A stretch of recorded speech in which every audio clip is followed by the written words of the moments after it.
안녕하세요. 내리교회 김은규 목사입니다. 오늘 만나는 큐티 여러분 환영합니다. 우리 건강하게 사는 건 너무나 중요하지 않습니까? 자연 수명이 긴 것보다는 건강 수명이 긴 것이 중요하죠. 건강하게 오래오래 사는 것이 중요합니다. 건강하기 위해서는 영양 섭취를 잘해야 되는데 우리가 육의 건강을 위해서 영양 섭취 문제 얼마나 신경을 많이 씁니까? 영혼의 문제도 그만큼 신경을 써야 합니다. 오늘 하나님 말씀을 영혼의 양식으로 받아 잡수시고 이 말씀을 곱씹어서 잘 소화해서 여러분 영혼이 더욱 튼실해지고 건강해지는 복된 한날 되시기를 주님의 이름으로 기원합니다. 오늘 우리가 함께 묵상할 하나님 말씀은 고린도전서 4장 6절로 13절 말씀입니다. 형제들아, 내가 너희를 위하여 이 일에 나와 아볼로를 들어서 본을 보였으니 이는 너희로 하여금 기록된 말씀 밖으로 넘어가지 말라 한 것을 우리에게서 배워 서로 대적하여 교만한 마음을 가지지 말게 하려 함이라. 누가 너를 남달리 구별하였느냐? 뇌게 있는 것 중에 받지 아니한 것이 무엇이냐? 뇌가 받았은즉 어찌하여 받지 아니한 것 같이 자랑하느냐? 너희가 이미 배부르며 이미 풍성하며 우리 없이도 왕이 되었도다. 우리가 너희와 함께 왕노릇하기 위하여 참으로 너희가 왕이 되기를 원하노라. 내가 생각하건대 하나님이 사도인 우리를 죽이기로 작정된 자같이 끄트머리에 두셨음에 우리는 세계 곧 천사와 사람에게 구경거리가 되었노라. 우리는 그리스도 때문에 어리석으나 너희는 그리스도 안에서 지혜롭고 우리는 약하나 너희는 강하고 너희는 존귀하나 우리는 비천하여 바로 이 시각까지 우리가 줄이고 목마르며 헐벗고 매맞으며 정처가 없고 또 수고하여 친히 손으로 일을 하며 모욕을 당한즉 축복하고 박해를 받은즉 참고 비방을 받은즉 권면하니 우리가 지금까지 세상의 더러운 것과 만물의 찌꺼기같이 되었도다. 아멘. 자, 오늘 말씀에도 이 4장 6절에 아주 귀한 말씀을 바울 사도께서 말씀하십니다. 세 번역으로 읽습니다. 형제 자매 여러분, 나는 여러분을 위하여 이 모든 일을 나와 아볼로에게 적용하여 설명하였습니다. 그것은 기록된 말씀의 범위를 벗어나지 말라는 격언의 뜻을 여러분이 우리에게 배워서 어느 한편을 편들어 다른 편을 얕보면서 뽐내지 않도록 하려는 것입니다. 아마도 고린도 교회의 용호 상박을 이루는 두 거대한 파벌은 바울파와 아볼로파 같아요. 다른 두 파는 언급하지 않고 바울파와 아볼로파를 집중적으로 거론합니다. 그래서 바울이 지금까지 바울과 아볼로를 하나의 본을 삼아가지고 이 말씀을 적용해 설명했다. 이제 이런 이야기를 하죠. 여기서 중요한 말씀이 기록된 말씀의 범위를 벗어나지 말라. 바울 사도 시대에는 신약 성경이 없었기 때문에 구약 성경 하나님 말씀을 이야기하는 것입니다. 사람이 성경에 기록된 범위 바깥으로 넘어가는 것은 왜 그렇습니까? 하나님의 지혜보다는 자기 지혜가 더 낫다. 이런 교만 때문에 그렇게 되는 것이죠. 자, 그러면서 바울은 고린도 교인들에게 세 가지 질문을 던지고 있습니다. 첫째는 너희들을 누가 남달리 구별했느냐? 세번역 성경에 누가 그대를 별다르게 보아줍니까? 이렇게 되어 있어요. 두 번째는 고린도 교인들이 받은 것 가운데 선물로 받지 않은 것이 있느냐? 다 하나님이 선물로 주신 것 아니냐?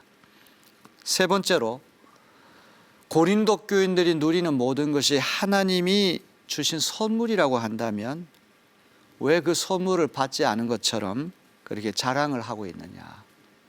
선물을 주신 분을 자랑하고 선물 주신 분에게 고마워해야지 그것이 마치 자기 것인 양 그렇게 자랑하는 것은 가당치 않다고 하는 이야기입니다. 하나님께서 그들을 거룩하게 구별해 주셨기 때문에 그런 것이거든요. 교회가 거룩한 것은 사람 때문에 거룩한 것이 아니에요. 목사님이 설교 잘해서 거룩한 것이 아니죠. 교인들이 도덕적으로 훌륭해서가 아닙니다. 그리스도 예수라고 하는 진주를 품기 때문에 그 진주 때문에 거룩해지는 것이지 사람의 공로로 교회가 거룩해지는 것은 아니죠. 자, 이제 8절로부터 13절은 이 고린도 교인들의 자랑, 교만과 또 자신이 복음을 전하면서 얼마나 고생을 많이 하는가 이거를 대비하고 있어요. 자, 먼저 8절은 자만과 자랑에 빠진 고린도 교회 그 실상을 그대로 폭로하고 있어요. 세 번역으로 읽습니다. 여러분 벌써 배가 불렀습니다. 벌써 부자가 되었습니다. 우리를 제쳐놓고 왕이나 된 듯이 행세하였습니다. 여러분이 진정 왕처럼 되었으면 좋겠습니다. 그렇게 하여 우리도 여러분과 함께 왕 노릇하게 되면 좋겠습니다. 그리스도인은 have already, 이미, 하지만 not yet, 이런 역설과 긴장 속에 갇혀 사는 존재예요. 이미 하나님의 나라가 예수님 오심을 통해 시작이 되었지만 not yet, 완전히 이루어지지 않았어요. 그래서 이 어떤 텐션, 긴장과 모순과 역설을 느끼고 살아야 되는데 이 고린도 교인들은 벌써 최종적으로 주님이 오셔야지 모든 게 이루어져요. 벌써 배가 부르고 벌써 부자가 된 것처럼 뻐기고 벌써 왕자리에 올라간 것처럼 기고만장해 있다는 그런 이야기입니다. 고린도 교회는 은사를 풍성히 누린 교회로 유명하죠. 가지가지 신령한 은사를 많이 선물로 받았어요. 그런데 그 풍성한 은사를 지금 받아 누린다고 해서 벌써 이미 최후 심판의 날에 주어질 최후 영화를 그 최후 영화에 이미 도달한 것은 아니란 말이에요. 이런 착각, 이런 자만심에 대해서 바울은 경종을 울리고 있습니다.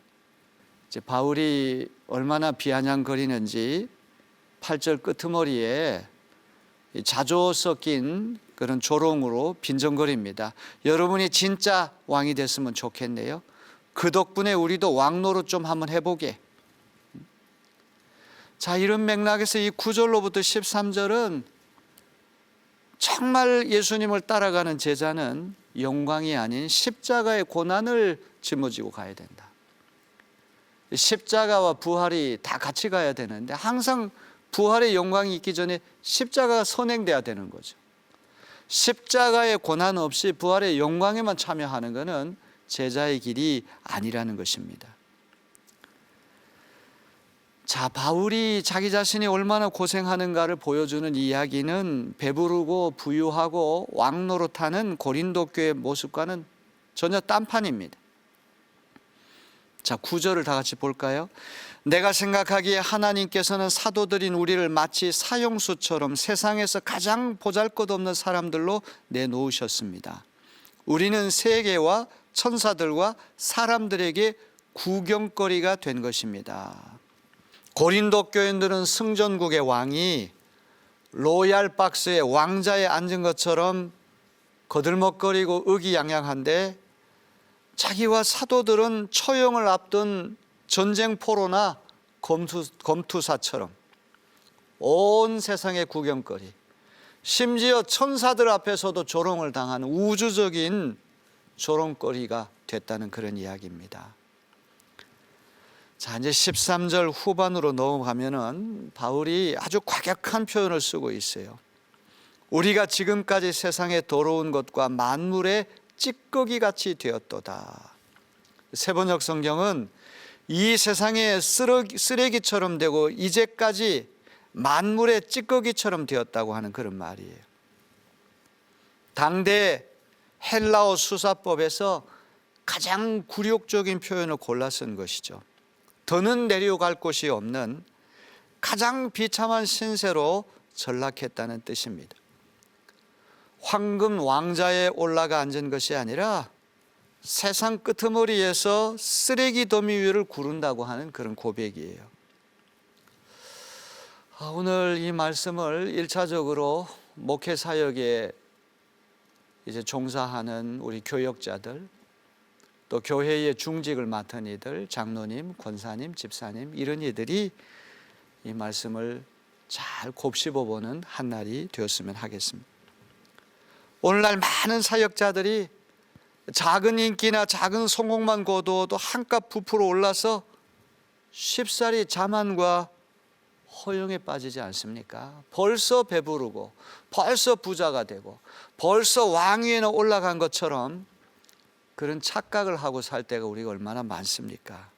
그러나 사도의 길, 그리스도 예수 제자의 길은 인기와 성공과 영광의 꽃길이 아니라 때로 배척을 받고 실패하고 굴욕의 가시밭길이라고 하는 것을 바울은 여지없이 우리에게 보여줍니다.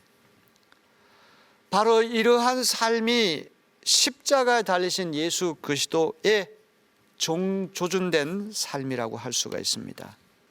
바로 이런 삶이 세상이 보기에는 어리석은 삶이지만 하나님 보시기에는 한없이 지혜로운 삶이고, 또 고린도 교인들처럼 벌써 이미 배가 부르고 부자가 되고 왕자리에 올라간 것처럼 착각하는 그것이 세상 사람 보기에는 엄청나게 지혜롭고 영악한 것처럼 보이는 하나님 보시기에는 형편없이 어리석은 일이라고 하는 것을 우리에게 보여줍니다.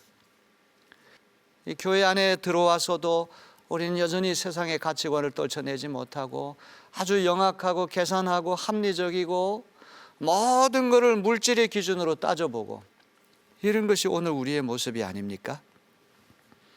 지금도 복음을 전하기 위해서 그 십자가의 길을 걷기 위해서 많은 이들이 이런 어려움을 겪고 있다고 하는 사실을 우리는 잊지 말고, 진짜 그리스도의 제자가 되는 길이 어떤 길인가? 오늘 말씀을 찬찬히 묵상하시면서 깨닫고, 정말 오늘 만나는 이 큐티는 단 한 사람이라도 이 말씀을 듣고 그 말씀을 향해서 우리를 정조준하고 재정향해서 그런 충성된 그리스도의 제자가 된다면 이 세상은 뭔가 조금이라도 달라지지 않을까 싶습니다. 오늘 한날이 그런 날 되어지기를 주님의 이름으로 기원합니다.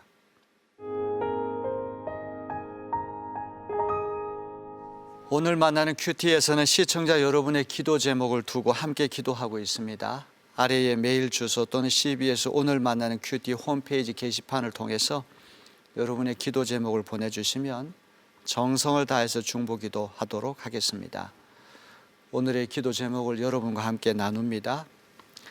얼마 전에 친구와 같이 지하철을 타고 가다가 예수 천국 불신 지옥을 외치며 전도하시는 분을 봤어요. 교회 다니지 않는 친구는 그 모습을 비난하면서 저까지 공격을 하더라고요. 그 친구는 오래전부터 저의 1순위 전도 대상자였기 때문에 이런 상황이 생기면 너무 속상하고 안타깝습니다. 그래도 끝까지 포기하지 말아야 하겠죠? 믿지 않는 친구의 마음이 꼭 열려서 예수님을 영접하고 함께 교회 다닐 수 있도록 기도해 주세요. 이 기도 제목도 오늘 우리 나눈 말씀하고 직결되는 것 같습니다. 요즘과 같은 이런 세상에 예수 천국 불신 지옥을 외치는 이는 거의 없어요. 같은 기독교 신자 가운데에도 그런 이가 있으면 눈살을 찌푸리고 꼭 전도를 저렇게 꼴 사납게 할 필요가 있는가? 저거 역효과가 나타나는 거야, 이렇게 생각할 수 있죠. 하지만 우리가 주님의 눈으로 한번 그런 모습도 한번 생각해 볼 필요가 있을 겁니다. 바울 사도가 복음을 전하기 위해서 온갖 고생을 다 하고 정말 폐잔병처럼 사형수처럼 만물의 찌꺼기 쓰레기처럼 온 세상으로부터 조리 돌림을 당하고 우주적인 구경거리가 되고, 우리가 그런 바울 사도의 고난을 생각한다면 이렇게 열심히 전도하는 분을 함부로 우리가 판단할 수는 없을 것 같습니다. 교회를 하나님이 세워주신 것은 유람선으로 세워주신 것이 아니지 않습니까? 구조선, 한 영혼이라도 더 건지고 한 영혼도 예수 믿고 하나님의 자녀가 되게 하는 것, 교회의 졸린 목적이고 우리가 예수 믿은 가장 중요한 목적이라고 생각이 됩니다. 오늘 여러분이 이 친구를 사랑하는 마음을 가지고 전도하기 원하는 그 복된 마음을 위해서 기도해 주시고, 또 하나님이 개입하셔서 신비하고 놀랍게 그 친구가 예수 믿고 구원받는 역사가 일어나도록 기도해 주시기 바랍니다.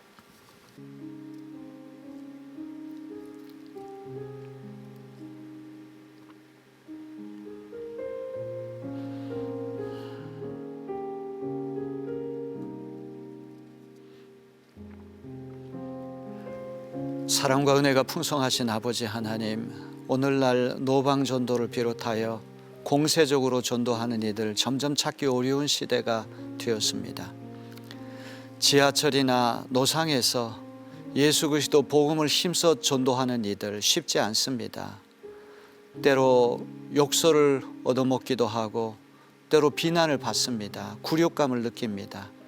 그런 가운데에도 예수를 꼭 전해야 되겠다고 하는 뜨거운 심정으로 복음을 전하는 이들 우리가 위에서 기도할 수 있게 도와주시고, 또 한 생명이라도 더 예수 믿고 구원받아 하나님의 자녀가 될 수 있도록 최선을 다하는 우리 모두가 되게 하여 주옵소서.